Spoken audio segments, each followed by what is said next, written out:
Hello साथियों, आज सिंधु घाटी सभ्यता भाग 2 पढ़ेंगे हम लोग। जैसे कि पिछली सिंधु घाटी सभ्यता में एक बेसिक स्ट्रक्चर, एक बेसिक चीज़ किस तरीके से हम लोग पढ़े थे, किस तरीके से कितने टॉपिक हम लोग पढ़ेंगे, किस तरीके से कवर करना है। आज दूसरे पॉइंट में, आज दूसरे सिंधु घाटी सभ्यता के भाग 2 में मैं वही पॉइंट लेकर आया हूँ जो एग्जाम पॉइंट ऑफ व्यू से मोस्ट इम्पॉर्टेंट होगा। पिक्चर के जरिए पूरे अच्छे तरीके से एक एक चीज़ ऑब्जर्वेशन करते हुए हम लोग स्टडी करेंगे कि एग्जाम में जब हम बैठें तो पिक्चर माइंड में विजुअल हो, जिसके माध्यम से हम लोग एग्जाम में अच्छे से प्रश्नों का उत्तर दे पाए। तो आज पहला टॉपिक पढ़ते हैं सिंधु घाटी के लिपि के बारे में। अब जो सिंधु घाटी की लिपि थी भाव चित्रात्मक लिपि थी, जिसको हम ब्रुस्टोफोडन शैली से भी या ब्रुस्टोफेडन शैली के नाम से भी जानते हैं। ये दाएं से बाएं लिखा जाता था। अब इसका पिक्चर आप लोग देख सकते हैं किस तरीके से चित्र के द्वारा ये किस तरीके से लिखा हुआ है।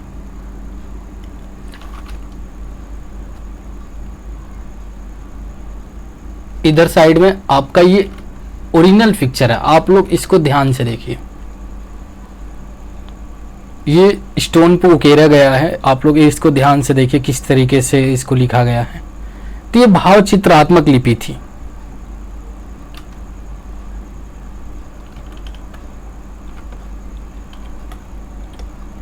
ठीक है, चित्र के द्वारा, इसीलिए इसको औदितिहासिक भी बोला जाता है।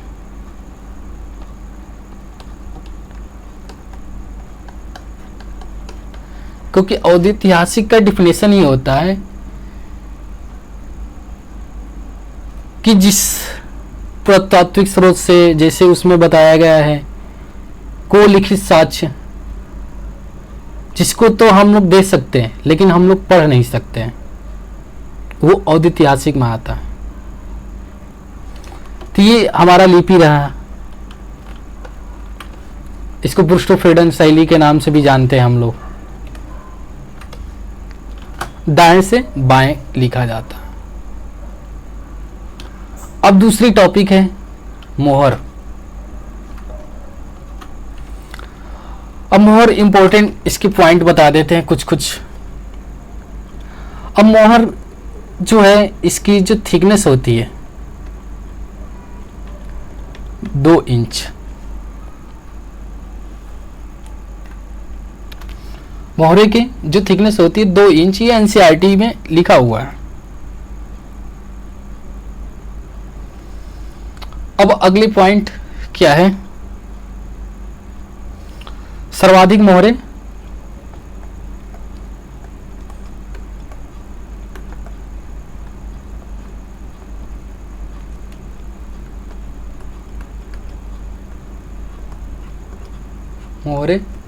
किस में है? वर्गाकार में है, वर्गाकार में है।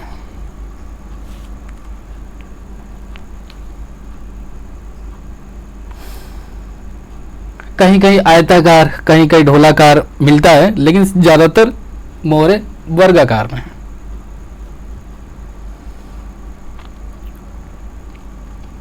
इसका माध्यम क्या है?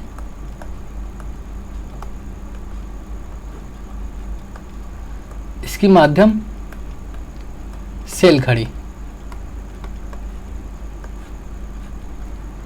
सेल खड़ी है। इसके अतिरिक्त टेराकोटा में भी, ताम्र में भी मिलता है, लेकिन सर्वाधिक किस में मिलती है? सेल खड़ी में मिलती है।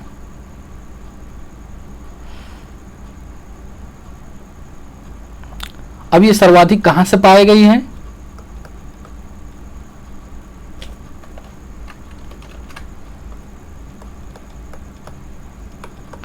जो सर्वाधिक ये प्राप्त है मोहरे मोहनजोदड़ो से।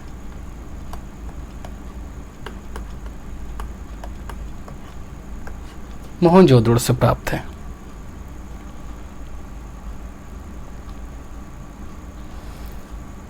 अब इसमें मोहरों में जो सर्वाधिक चित्र जो अंकित हुए हैं, जो फिगर अंकित है, सर्वाधिक अंकित है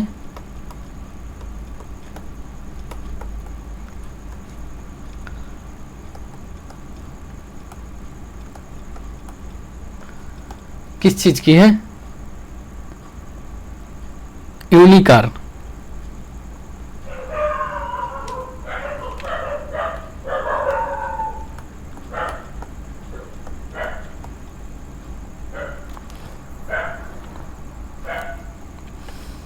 यूनिकॉर्न के हैं, यानी एक श्रृंगी अश्व।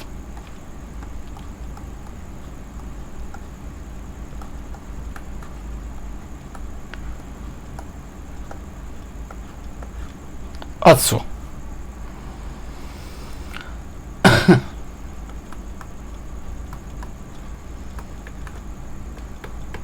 अब अगला पॉइंट है,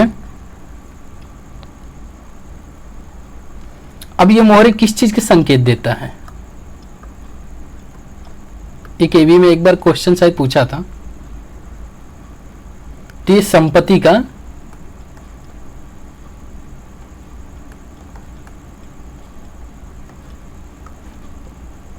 संपत्ति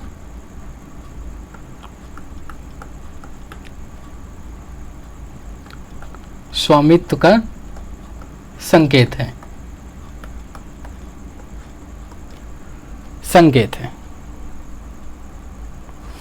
ये मोटा मोटी बेसिक पॉइंट हम लोग जान लें। यहां से क्वेश्चन हमारे बनते हैं, पूछ लिया जाता है कि सिंधु घाटी सभ्यता में मोहरे कैसे मिले? वर्गाकार मिले। माध्यम क्या है? सेल घड़ी है। सर्वाधिक मोहरे प्राप्त कहां से हुई है? मोहनजोदड़ो से हुई है। और सर्वाधिक अंकित जो मोहर पर हुई है किस जानवर का फिगर हुई है? तो यूनिकॉर्न यानी एक सिंगी अश्व का हुआ है। इस मोहरे का संकेत क्या है? यानी इसकी संपत्ति और स्वामित्व का संकेत है इस मोहरे की। अब आ जाते हैं दूसरी। अब पहला मोहर हमारा कौन सा है?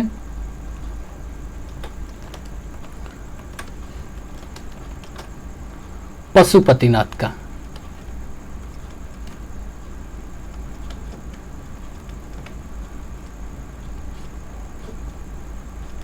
Pashupatinath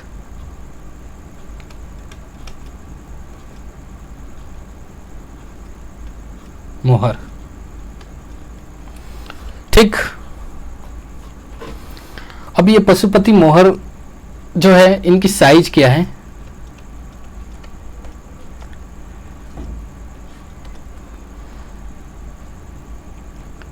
three 3.4 into 3.4 into 1.4 centimetre.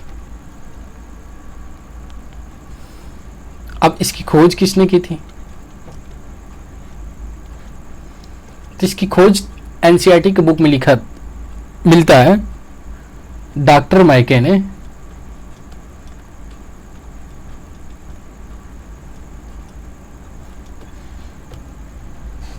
खोजा था।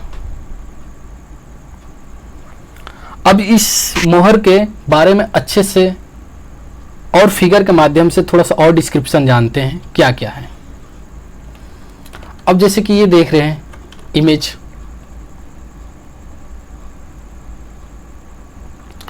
अब इसके दाहिने साइड में और बाएं साइड में, अब दाहिने साइड में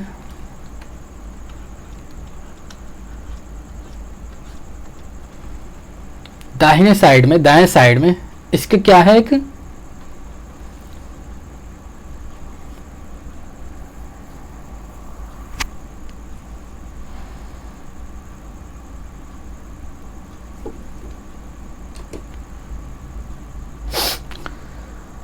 दाहिने साइड में इसकी क्या है इमेज,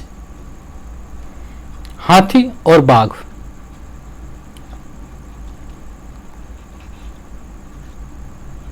हाथी और बाघ।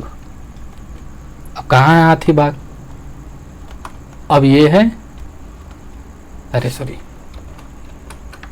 ये है बाघ, ये है हाथी।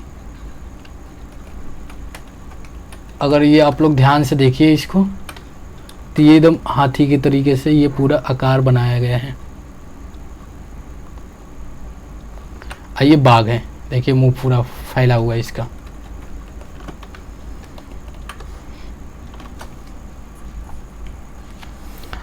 और बाएं साइड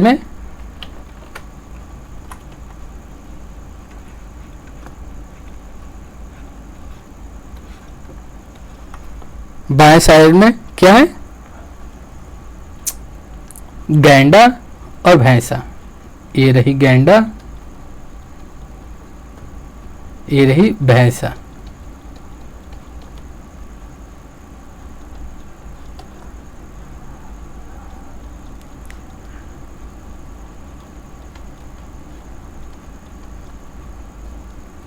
भैंसा। अब इसके दो नीचे क्या है, हिरन।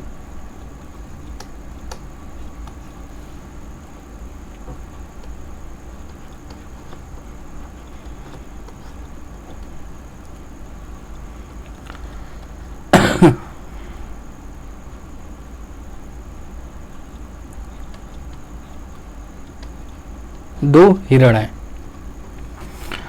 अब ये जो मुकुट टाइप से ये जो पहने हैं, शिव के द्वारा सिंगदार मुकुट, ऐसा लग रहा है कि सिंगदार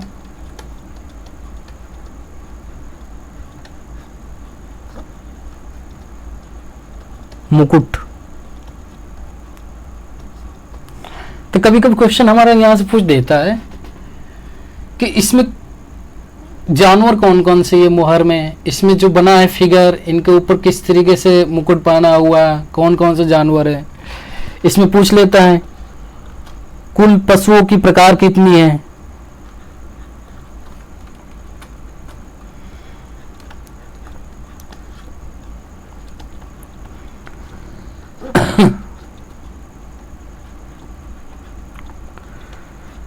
पशुओं की प्रकार कितनी है,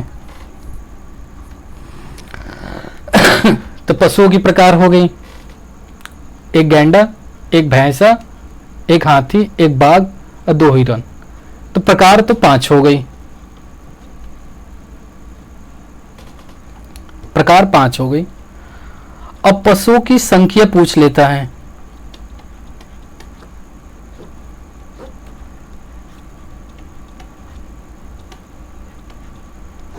अब पशुओं की संख्या कितनी थी,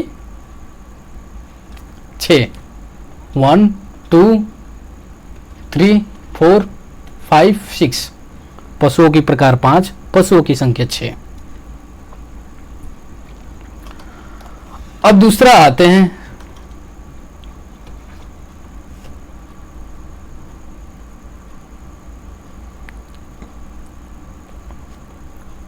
एक श्रृंगी की मुद्रा में, यानी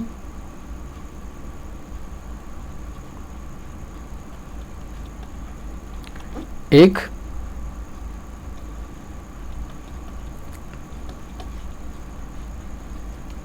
श्रृंगी वाला मोहर।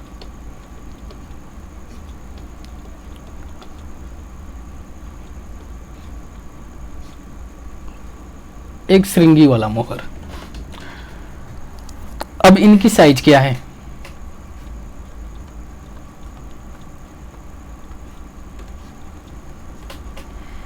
इनकी साइज क्या है, 5.7 इंटू 5.7 इंटू 2.5 सेंटीमीटर। ठीक।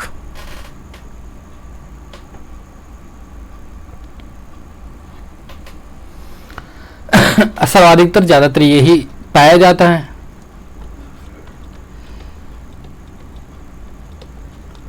सर्वाधिक मोहर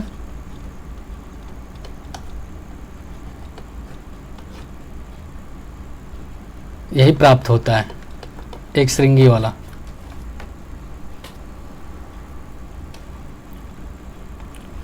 अब तीसरा, वृषभ मुद्रा में, यानी वृषभ वाला मोहर।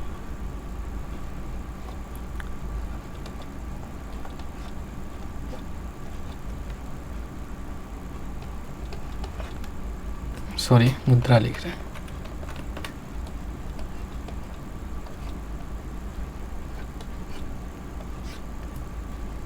मोहर। अब इसकी साइज क्या है?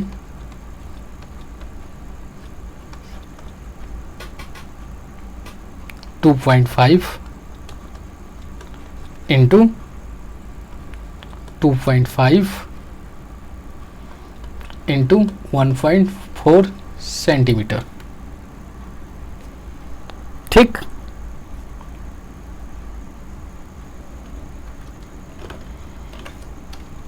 अब ये हो गई मोहरे जो इम्पोर्टेंट है एग्जाम पॉइंट ऑफ व्यू से। एक बार रिकॉल कर लेते हैं इसको। मोहरे, सर्वाधिक मोहरे की साइज क्या है? वर्गाकार। माध्यम सेल खड़ी में। सर्वाधिक प्राप्त मोहनजोदड़ो से हुई है। सर्वाधिक अंकित यूनिकॉर्न यानी एक श्रृंगी अश्व में। इनका संकेत क्या है? संपत्ति और स्वामित्व का संकेत है। इनकी जो थिकनेस होती थी कितनी होती थी? 2 इंच होती थी, यानी कि ये पहला मोहर पशुपतिनाथ मोहर, साइज 34 इंटू 1.4 सेंटीमीटर। खोज डॉक्टर माइके ने किया था। ये प्राप्त कहां से हुई थी?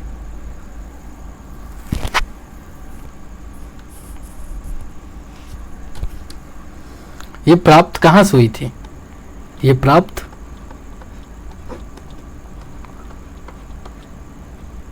मोहनजोदड़ो से।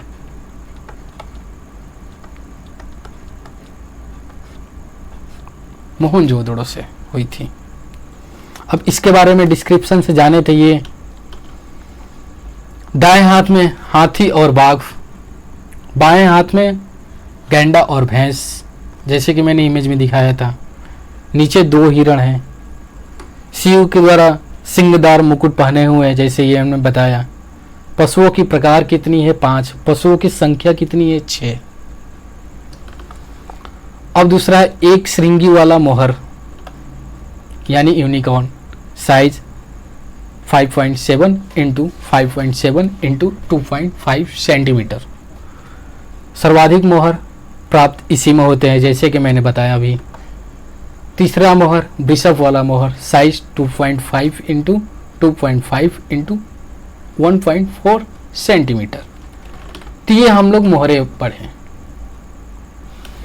अब आगे पढ़ते हैं धातु की मूर्ति के बारे में।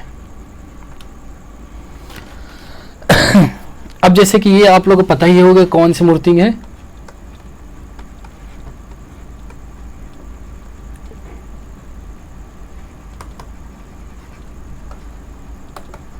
डांसिंगर।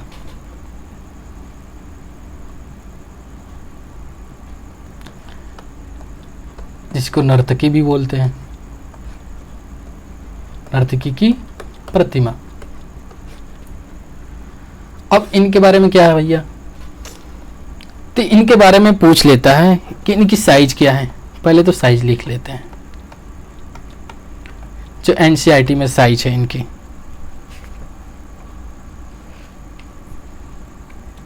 .5 इंटू 5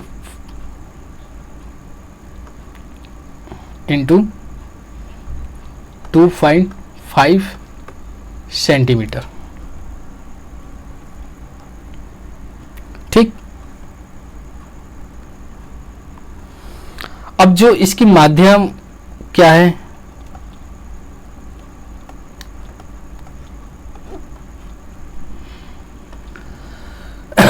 माध्यम क्या है?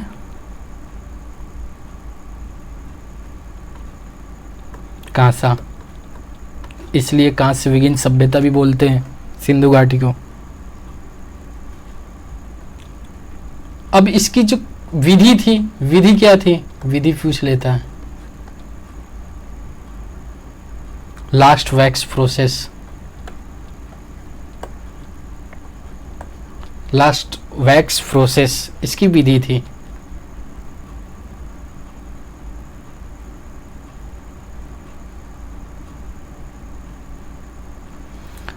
अब इंपॉर्टेंट, ये भारत की प्रथम धातु प्रतिमा है।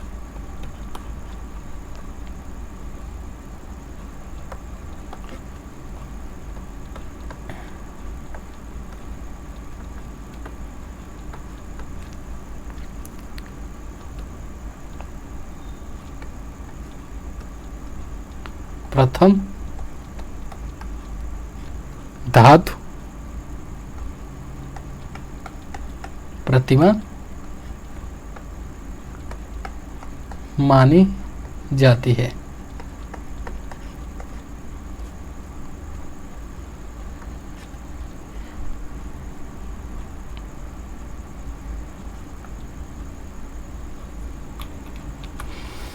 अब थोड़ा सा इसके बारे में और अच्छे से जानते हैं। ये हमने एनसीईआरटी की बुक की स्क्रीनशॉट एक ली है। कभी कभी क्या है, क्वेश्चन हमारा यहीं से पूछ देता है, तो एक बार अच्छे से इसको रीड करते हैं। सिंधु घाटी की कलाकृतियों में सर्वश्रेष्ठ एक नाचती हुई लड़की यानी नर्तकी की कांस्य प्रतिमा है जिसकी ऊंचाई 4 इंच है। जो इसकी ऊंचाई की पूछ रहा है 4 इंच है। कहीं कहीं आपको देखने को मिलेगा इसकी ऊंचाई 3.4 इंच या 9 सेंटीमीटर, लेकिन जब एनसीईआरटी में इतना आपको दिया है 4 इंच तो यही सही होता है, क्योंकि एग्जाम वगैरह में यही सही जो एनसीईआरटी में जो होती है। तो आप लोग ये ध्यान रखें 4 इंच। मोहनजोदड़ो से पाई गई ये मूर्ति तत्कालीन ढलाई का एक उत्तम नमूना है। तत्कालीन ढलाई यानी लास्ट वैक्स प्रोसेस के एक अच्छा नमूना है। नर्तकी की त्वचा का रंग सांवला दिखाया गया है। कैसा दिखाया गया? सांवला दिखाया गया है। वो लगभग निर्वस्त्र हैं और उनके लंबे केस हैं, जो लंबे केस सिर के पीछे एक जूड़े के रूप में गुथा हुआ है, यानी कि ये जूड़े के रूप में गुथा हुआ है। उसकी बाई भुजा में चूड़िया से ढकी हुई है और वह अपनी दाई भुजा के ऊपरी भाग में बाजूबंद और निचले भाग में कड़ा पहने हुई है, यानी उसकी बाई भुजा में चूड़ियों से ढकी हुई है, यानी बाई भुजा में चूड़ियों के द्वारा ढकी गई है। अब दाई भुजा के ऊपरी भाग में, अब ये दाई भुजा के ऊपरी भाग में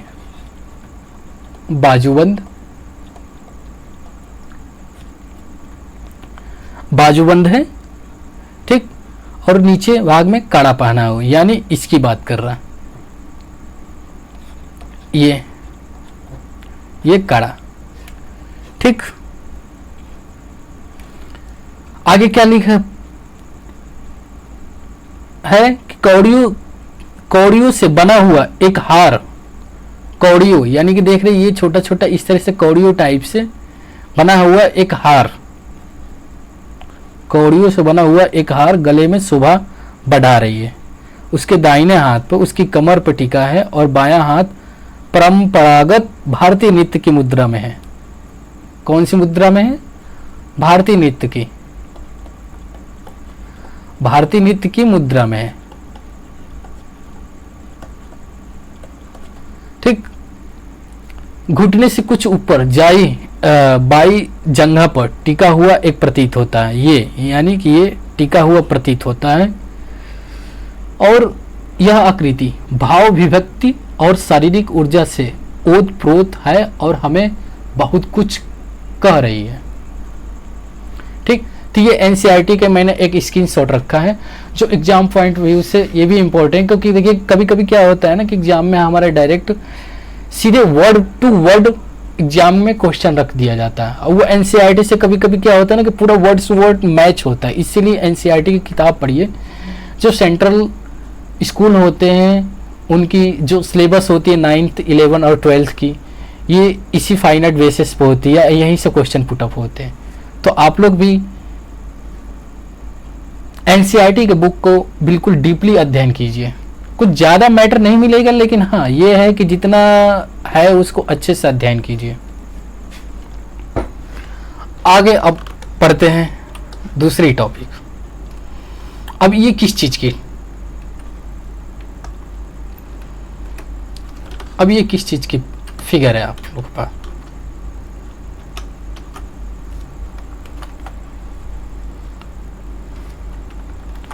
ये है कांसे की रथ।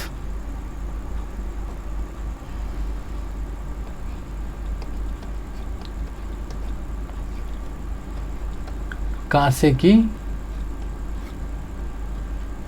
रथ कहां से मिली है? दाइमाबाद से प्राप्त है। ठीक, अब आगे हम लोग पढ़ते हैं अप्रस्तर की मूर्ति। यानी प्रस्तर मतलब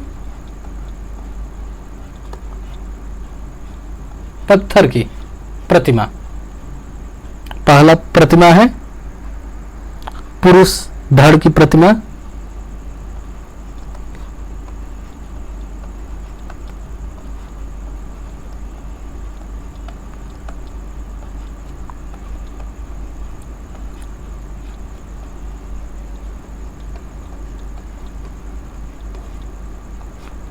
पुरुष धड़ की प्रतिमा। अब इस प्रतिमा के बारे में पढ़ते हैं। ये कहां से प्राप्त है?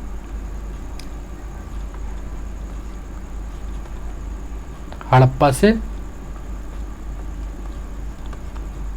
हड़प्पा से प्राप्त है। माध्यम क्या है इसकी? तो माध्यम लाल बलुआ पत्थर।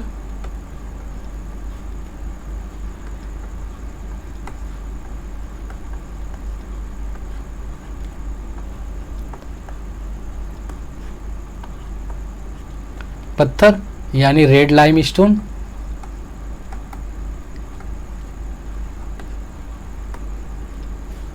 स्टोन इसकी साइज क्या है?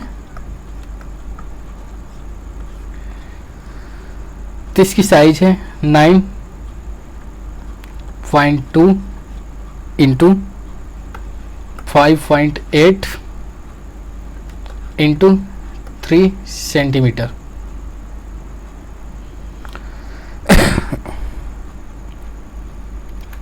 ठीक, तो यह हमारा पुरुष धर के मूर्ति इमेज है। इमेज आप लोग ध्यान से देख लीजिए।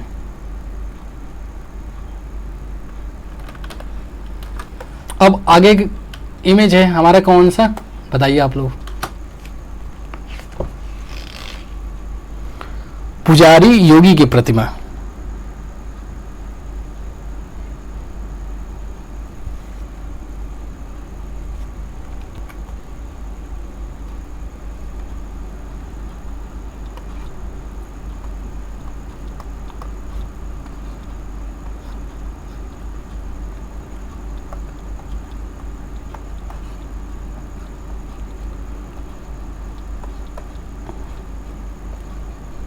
पुजारी योगी के प्रतिमा।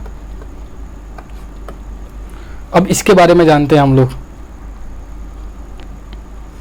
ये प्राप्त कहां से है?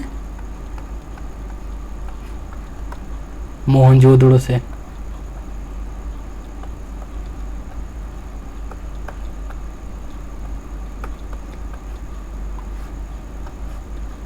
मोहनजोदड़ो से प्राप्त है ये। इसकी माध्यम क्या है?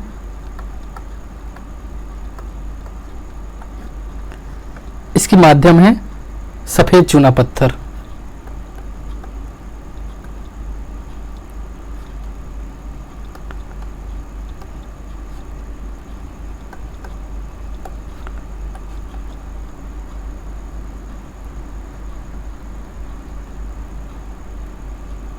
या इसको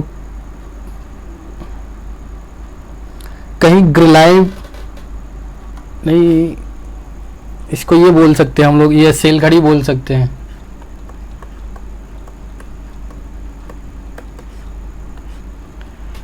ठीक,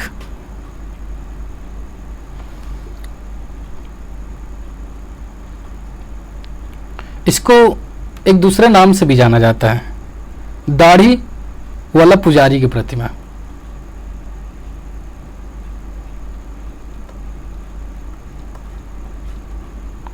दाढ़ी विथ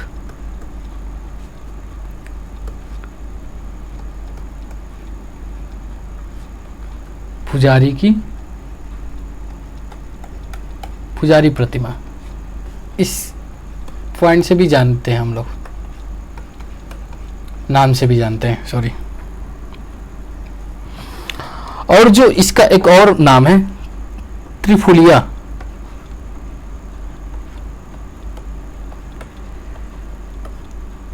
त्रिफुलिया के नाम से भी जानते हैं इसको।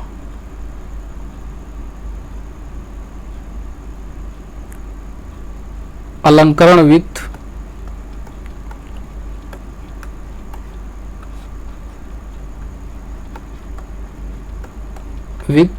जो चादर ओढ़ा हुआ है, देख रहे, अलंकरण विथ चादर ये ओढ़ा हुआ है, ये पूरा एक चादर है, ये चादर ओढ़ा हुआ है, अलंकरण विथ। ठीक, अब इसके बारे में और पॉइंट है,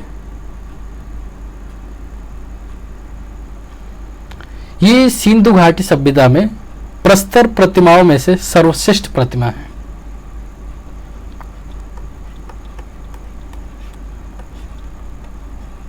प्रस्तर प्रतिमाओं में से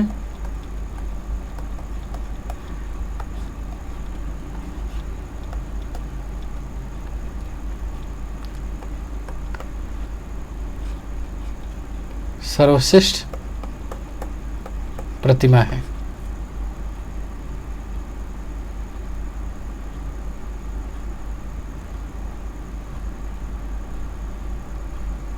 अब ये कहाँ संग्रहित है? पहले तो ये कराची में संग्रहित था और राष्ट्रीय संग्रहालय दिल्ली में संग्रहित है।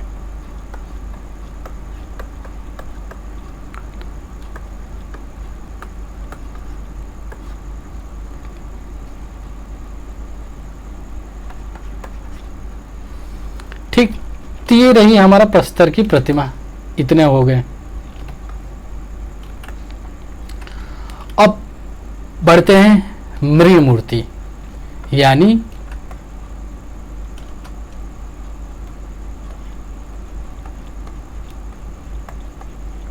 मिट्टी की प्रतिमा।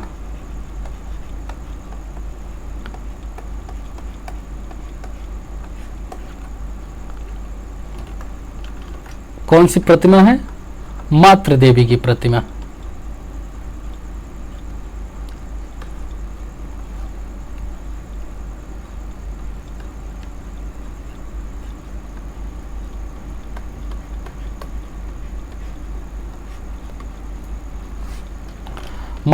मातृ देवी की प्रतिमा। अब इसके बारे में हम लोग जानेंगे।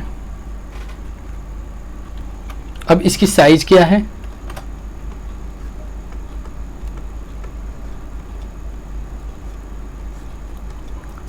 अब इसकी साइज है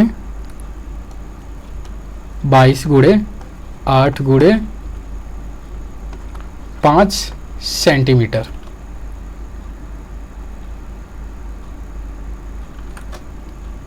ये पंखे नुमा टोपी टाइप से पहनी हुई है कुछ। अब इसके बारे में अच्छे से एनसीईआरटी के स्क्रीनशॉट लेकर हम लोग जानते हैं। अब एनसीईआरटी के मैंने स्क्रीनशॉट लगाया है, अब इसमें पढ़ते हैं।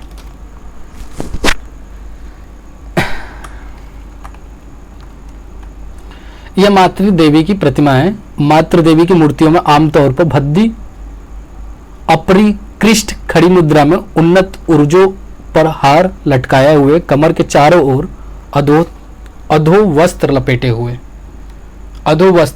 हुए कमर के चारों तरफ। करधनी पहने हुए दिखाया गया है। यानी ये करधनी, ये जो ये बना हुआ है करधनी टाइप से, ये पहना हुआ दिखाया गया है। सिर पर पंखे जैसे अवतरण, जैसे मैंने बताया ये पंखे जैसे कुछ अवतरण, पंखे जैसे अवतरण इसके सिर पर पंखे जैसे अवतरण, और दोनों तरफ प्याले नुमा उभार सिंधु घाटी की मातृ देवी की प्रतिमाओं में से एक अलंकृत विशेषता है। ठीक, इन आकृतियों को गोल गोल आंखें और चोंच जैसी नाक बनाई गई है। अब ये गोल गोल आंखें और चोंच जैसे नाक बनाई गई है। ठीक, उनका मुंह ऐसा लगता है कि जैसे चीरकर बनाया गया है, चीरकर बनाया गया है। ठीक, तो ये रहा डिस्क्रिप्शन मातृ देवी की प्रतिमाओं के बारे में। अब आगे कौन सी प्रतिमा है? हाँ, तो 6 नंबर आगे अब चित्रित मृद भांड। अब पात्रों के बारे में जिक्र कर लेते हैं जो मृद भांड है। अब मृद भांड के बारे में जान लेते हैं। अब चित्रित मृद भांड, अब इसमें क्या लिखा हुआ है कि मोहनजोदड़ो से पाया गया हुआ एक पात्र कुम्हार की चाक पर चिकनी मिट्टी से बना हुआ है।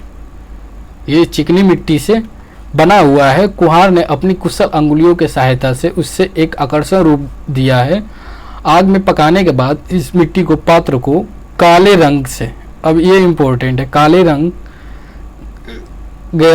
रंग से इस पर बने हुए चित्र वनस्पति और ज्यामिति आकृतियों पर वैसे चित्र साधारण, लेकिन इनमें अमूर्तीकरण के प्रवृत्ति दिखाई जाती है। अब बात इसकी कर रही है।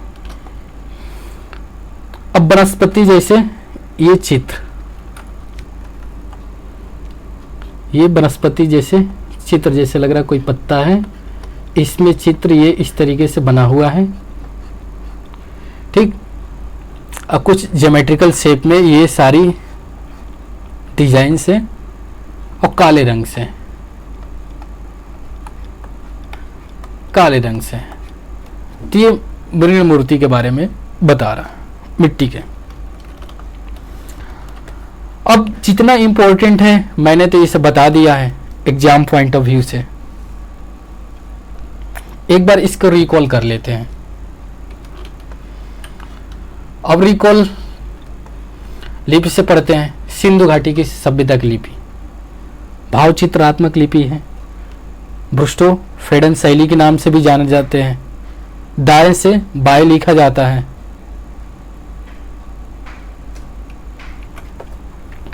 जो ब्रुस्टो फेडन शैली के नाम से जाने जाते हैं, जैसे कि हम आप लोगों को चित्र दिखाए हैं ये इस तरीके से। ठीक, अब ये दाएं से बाएं लिखा जाता था। अब मोहर में, अब मोहरों में मोहरे में बताएं कि ये मोहरेज की जो थिकनेस होती थी 2 इंच होती थी, जो एनसीईआरटी की बुक में भी लिखा हुआ है। और इसकी जो सर्वाधिक मोहरे किस आकार में मिले हैं, तो हमारे वर्गाकार आकार में मिले हैं। कहीं कहीं आयताकार ढोलाकार में मिलते, लेकिन ज़्यादातर वर्गाकार में मिला हुआ है। माध्यम क्या था? सेलखड़ी था। ज़्यादातर सर्वाधिक सेलखड़ी में भी माध्यम था। कहीं कहीं कांसा में मिलता है, कहीं कहीं टेराकोटा में भी मिलता है, लेकिन ज़्यादातर सर्वाधिक जो माध्यम में मिला था सेलखड़ी में माध्यम मिला था। अब ये सर्वाधिक जो प्राप्त था, ये मोहरे कहाँ से प्राप्त थी? मोहनजोदड़ो से प्राप्त थी। और ये सर्वाधिक मोहर पर जो अंकित जो चित्र था, जो जानवर के चित्र था, वो किस चीज का था? यूनिकॉर्न का था। और ये जो मोहर किस चीज का संकेत देते थे? तो संपत्ति और स्वामित्व का संकेत देते थे। जो ये केबी में शायद क्वेश्चन पूछा भी गया था, ये क्वेश्चन आया हुआ था।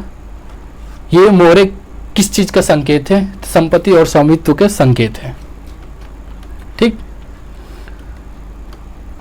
अब अगला मोहर है पशुपति नाथ की मोहर। पशुपति नाथ की मोहर जो साइज है 3.4 इंटू 3.4 इंटू 1.4 सेंटीमीटर। खोज किसने की थी? डॉक्टर मैके ने की थी। प्राप्त मोहनजोदड़ो से। ठीक, अब इसके डिस्क्रिप्शन के बारे में जान लेते हैं।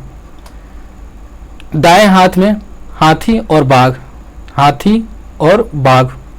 ठीक, बाएं हाथ में गैंडा और भैंसा, जैसे कि गैंडा और भैंसा। नीचे 2 हिरन।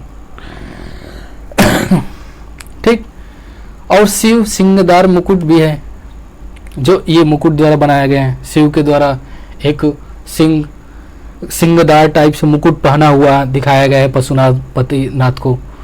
फिर अब यहाँ क्वेश्चन पूछ लेते, पशुओं की प्रकार कितनी है? तो 5 प्रकार है। पशुओं की संख्या कितनी है? तो 6 है। ठीक, अब अगला मोहर है, दूसरा मोहर एक श्रृंगी वाला मोहर यानी यूनिकॉर्न। साइज क्या है? 5.7 इंटू 5.7 इंटू 2.5 सेंटीमीटर। सर्वाधिक मोहर प्राप्त यही जैसे हमने बताया।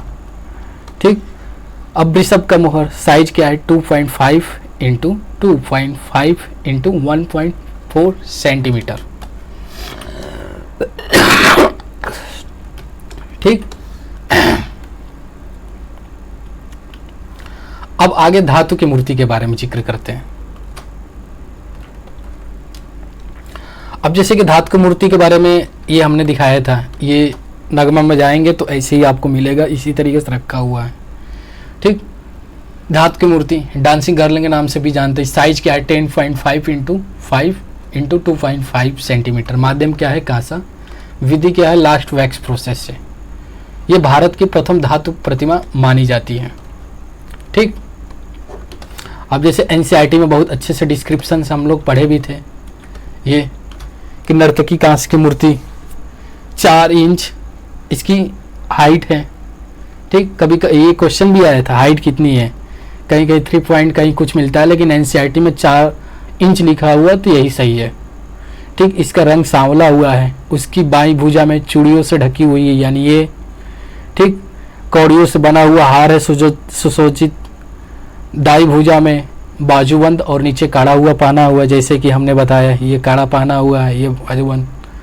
ठीक, इसके घुटने पर टेके हुए भारतीय नृत्य की मुद्राओं में ये है। तो इस तरीके से इसका डिस्क्रिप्शन में पढ़े थे। आगे प्रतिमा कौन से? कांसे की रथ जो दाइमा प्राप्त से प्राप्त हुई थी।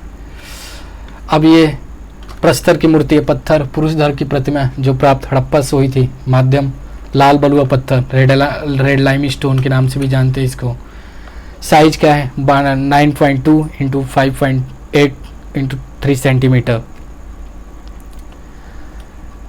पुजारी योगी की प्रतिमा प्राप्त मोहनजोदड़ो से हुई थी। माध्यम सफेद चूना पत्थर, सैलखड़ी, दाढ़ी युक्त पुजारी की प्रतिमा भी बोलते हैं।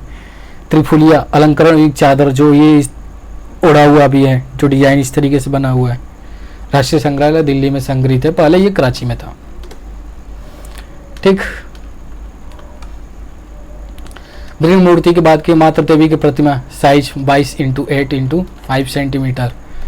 इसके बारे में पढ़े थे। सिर पर पंख जैसे अवतरण, दोनों फ्लैनों में सिंधु घाटी की माता देवी की प्रतिमाओं में से अलंकारिक विशेषता है। इन आकृति को गोल गोल आंखें और चोंच जैसी नाक भद्दी दिखाई देती है। ठीक, अब चित्रित मृदभांड जैसे इनके बारे में मोहनजोदड़ो पर छाप पाई। ये काले रंग से बने हैं चित्र। इनके जो आकार है ज्यामिति और वनस्पतियों के द्वारा आकार आकृतियों के हैं। ये चित्र साधारण है लेकिन ये अमूर्तीकरण के प्रवृत्ति दिखाई देती है इसमें। ठीक, तो इस तरीके से कुछ हमारा ये आज का टॉपिक रहा है एग्जाम पॉइंट ऑफ व्यू से। जितना जैसे एग्जाम में क्वेश्चन बनते हैं, यहीं से question almost question put up होता है। मैं कोशिश करूँगा कि वही को एग्जाम पॉइंट लूँ जो एग्जाम दृष्टिकोण से मोस्ट इम्पॉर्टेंट हो। चाहे तो आप लोग स्क्रीनशॉट ले सकते हैं एक बार। इसी तरीके से मैं अगला टॉपिक जो होगा ऐसे ही फिगर लगा के आपको कोशिश करूंगा कि जो ओरिजिनल फिगर वो लगाऊं, उस पर काफ़ी बारीकी से उसको अध्ययन करें हम लोग। बारीकी से उसके बारे में डिस्क्रिप्शन जाने कि ये क्या है, कैसे बना है, किस तरीके से बना है, कहाँ पर है, तो इस तरीके से अध्ययन करें। ठीक, और आगे मिलते हैं एक नए टॉपिक के साथ। ठीक, अगर मेरी वीडियो अच्छी लग रही हो, आपको अच्छी जानकारी मिल रही हो तो लाइक करें और सब्सक्राइब करें। मिलते हैं नेक्स्ट वीडियो के साथ इसी अच्छे टॉपिक के साथ। Thank you so much.